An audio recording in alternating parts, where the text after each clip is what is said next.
Hey there, zombie hunters. Jaxxall here. Welcome back to another episode of 7 Days to Die, Alpha 16.4. If you're new to the channel and you like what you see, please don't forget to hit that subscribe button. And if you enjoy this video, why don't you smack the taste out of that like button for me, will you? And kick the crap out of that notification bell. So we're going to do something a little different here today, folks. We're not just going to run with straight music. I'm going to bullshit with y'all for a little bit. Maybe tell some stories and stuff. I'm thinking I'll do this from now on if I can. It won't happen all the time, but hey ho, maybe tell a few funny stories or a few crazy stories of my life, and maybe you'll be entertained. With summertime coming, I figure I would share a summer story. So here goes.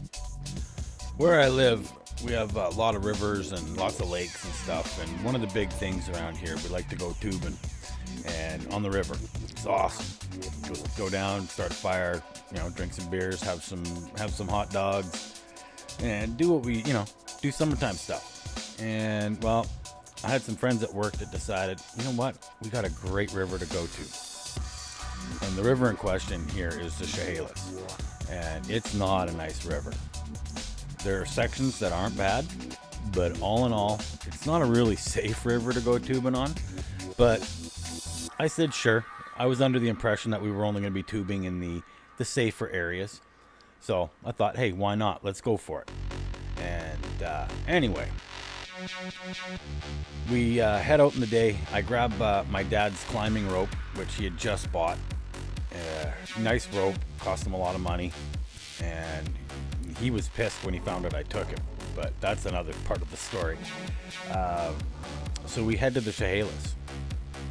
And you're not from around here, you don't necessarily understand. It's a beautiful river, but there's a campground at the base, and that's where I thought we were tubing from. And you can only go up about 5 kilometers up the river from the campsite. After that, it's inaccessible. You can't get any further up. But I didn't realize we were only parking our vehicles in the campground and heading up the logging roads to go to where up higher up the river, and we were going to go tube from where we park up top down to the campsite, which looking back was a really bad idea. But I figured, hey ho, you know what, I've never been here. I know the river can be bad, but this guy fishes this river all the time, so it should be fine. And and the group of us, there was 3 other guys and 2 females. One of them being my wife, and she had never been tubing ever in her life. So we head up there, and didn't realize that we had gone 40 kilometers from the campsite upstream. And we park on the side of the logging road, and we look at the river, and it's beautiful. As far as we can see, it's 50, 60, 70 feet across, about a foot deep. Beautiful, slow moving, like, oh, this is awesome. Yeah, let's tube here. This is great. So we start tubing. And as we're going along, we're trucking along, just meandering. And the guy that had set this trip up said it should only take us from the bridge to the campsite about 3 hours, tops. So I'm thinking, perfect, this will be great. It's he figured we were going to be doing about 20 clicks an hour or about 10 clicks an hour on the river, give or take. But that's not how it turned out. We, as we were going along the meandering part of the river, it was nice, but it started to narrow. And before we could get off of the river, because we're in the middle of the stream, it starts to narrow, and the water starts getting deeper, and it starts going over boulders the size of, a horse. And there's white water, and we're smashing, and people start getting hurt. I started realizing immediately we were in not a good situation, because we were going into a canyon. And the canyon was almost instantly, as soon as we hit the white water, there was no way out on either side. And here we are stuck in this whitewater. So, well, we continue on down, and the day progressed. It was scary. It got really scary. I wasn't scared for myself. I'm a pretty decent swimmer, and I know my way around the woods and stuff, so I know I was okay, but I was worried about everybody else. There was a lot of crying and stuff going on. My wife was freaking out, and deservedly so, because it was scary as shit. The rope that I had brought, thankfully, was a good rope, and we ended up having to use it. We had to do portages to get across, to get down this river and get across parts where it was like a 12-foot drop into sticks and branches and trees and shit. It was, oh my god, I cannot express how terrifying it was. And then we would hit these calm parts in the canyon, and we would be going around corners, and you could just hear the sound of the rush of a waterfall, and we would be, okay, go around carefully, okay, no waterfall, okay, stop on the bank, take a look around, okay, no waterfall. And this went on for hours and hours. We started at about noon, and it was about 2 in the afternoon. We'd only been on for a couple of hours, and everybody broke down. And I'm standing there going, we can't sit here. We gotta keep moving. We can't just sit. We're in a canyon, rushing water. We've gotta keep moving. Well, group decides we're not going anywhere. And I pull the guy over beside me, because I'm looking around at our surroundings, and I'm looking at wet marks on the canyon wall beside where we've stopped. And in the mud, right where I pull the guy over to talk to him, to tell him we have to keep moving, is fresh mountain lion prints in the mud. And I know they're fresh because they're filling with water. Like, and the water, I pointed to the rocks and said, it climbed up. We cannot stay here. We have to go. We've got to go. So we kept going.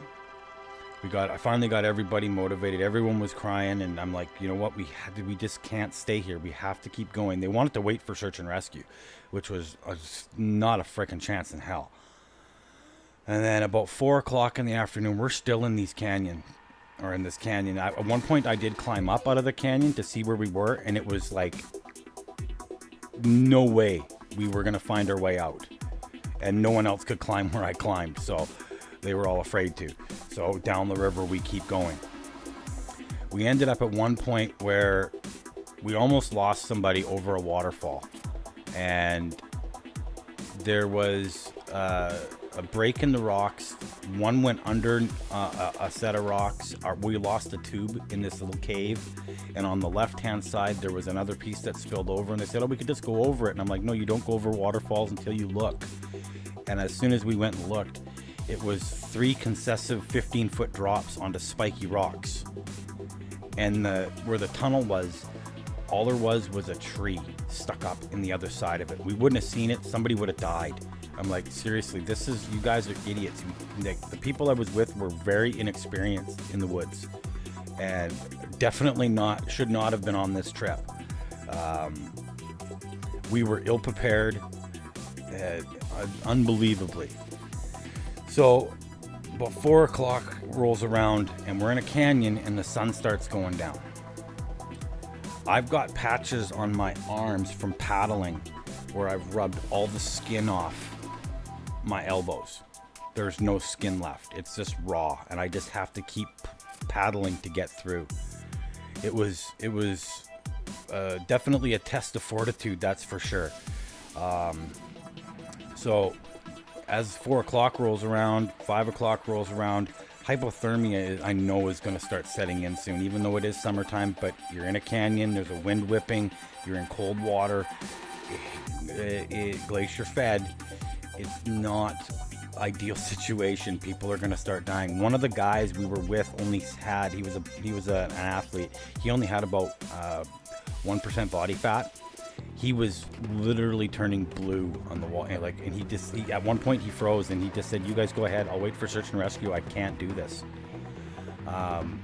Finally, at about 7 o'clock, we saw our first fisherman, and he was like, "Hey, where the hell did you guys come from?" And we're like, "The logging road up top." And he's like, "Holy shit! How many of them? How many are you? Like, I'm gonna keep count. I want to make sure all of you get off the river."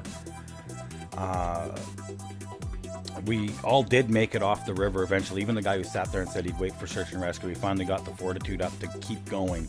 He realized he was going to die on the river alone, and because we weren't waiting for him. I couldn't. We had to go. I said I'll send help. Like, there's no way I'm going to stay here and die with you. Like, I need to get home and get warm. We get to the campsite, and it's about 8 o'clock when we finally drag ourselves out of the river. About 8:30. Sun's already almost gone. We're in the mountains, in a valley, in a campsite. And the one guy, he's like I'm like, "Okay, where's the keys? We need to get back to the truck." Can you believe that every single person I was with, nobody brought a set of keys so we could drive a vehicle back up to go get the vehicle that we came in? So there we are in a campsite with no way to get our vehicles back. No way to communicate with the outside world at all. We're stuck. I looked at the guy and I said, "You've got to have something in your car that can start a fire. We need to get warm." And he's, "Well, we can't get in my car." And I hopped up on the roof of his car, and I grabbed his sunroof and I broke it. And I went, "There, we're in." He was pissed right off. And he goes, "There's nothing in there that's gonna burn." I started digging through his glove box, and I find a Ziploc bag filled with candles and wooden matches. I shake it at him. I said, "What's this?" He goes, "Oh, I guess my mom put that in there for me a long time ago when she gave me the car." I'm like, "Oh my God." So they all sat there, and this was unbelievable. They sat there while my wife and my friend went to go, they hitched a ride to go to a payphone to get our parents to come get us. And that was another story in itself, but they ended up, it took 3 hours to get to a payphone. So we were sitting there. These people I was with actually sat around an empty campfire while I ran around grabbing branches and twigs and shit to make a fire. Nobody would get up. They just sat there huddling. They'd shut right down. I was the only one who stayed motivated. When my wife finally got back from getting to the payphone, one of the campers actually took them to a payphone. And we sat there waiting. It was 11:30 at night. None of us had any clothes. We had no food, nothing. We sat there huddled around a campfire in shorts and soggy shoes until like 11:30 at night, when my mom and dad finally pulled up. And they brought hot chocolate out and brought us some apples and some puddings and some cookies and said, "Here you guys go. You guys are stupid. What the fuck?" And my dad looks at me and he goes, "You took my brand new climbing rope. Why would you do that?" I'm like, "'Cause we were going in an area that I wasn't sure if it was going to be safe, and I knew I needed something." I said, "It saved our life, Dad." He goes, "As mad as I am for you for taking it, when I realized where you guys went, I was just very happy that I know you, at least you would be okay." Because he put me in outdoors clubs and stuff when I was a kid. I went through orienteering, I went through Beavers, Scouts, Cubs. He knew I knew my way.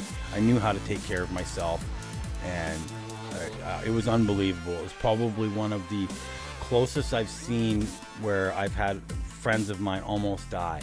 It was unbelievable. But we all lived, so there we go. There's my story for today. Thanks for watching. If you're new to the channel and you like what you see, please don't forget to hit that subscribe button. If you enjoyed this video, smack the taste out of that like button for me, why don't you? And leave me comments in the section below. Tell me if you like these story times. I'm only going to do them once in a while. But until the next one, folks, thanks for watching. Peace out and happy hunting.